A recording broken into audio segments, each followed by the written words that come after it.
tiež aj dôležité povedať klientovi, že my ako spoločnosť tu proste budeme. Budeme tu aj budúci rok, budeme tu aj ten ďalší rok a ak sa čokoľvek stane, sme tu, aby sme mu pomohli s akoukoľvek neočakávanou situáciou.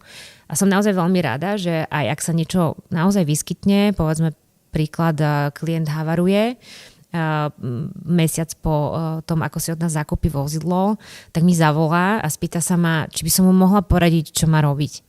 Je to za mňa znak extrémnej dôvery a prejavu takej naozaj až možno priateľskosti, kde viete, že máte niekoho, koho sa môžete oprieť. Je to veľmi dôležitá vec a som naozaj rada, že sa týmto môžeme píšiť ako jeden z predajcov na Slovensku.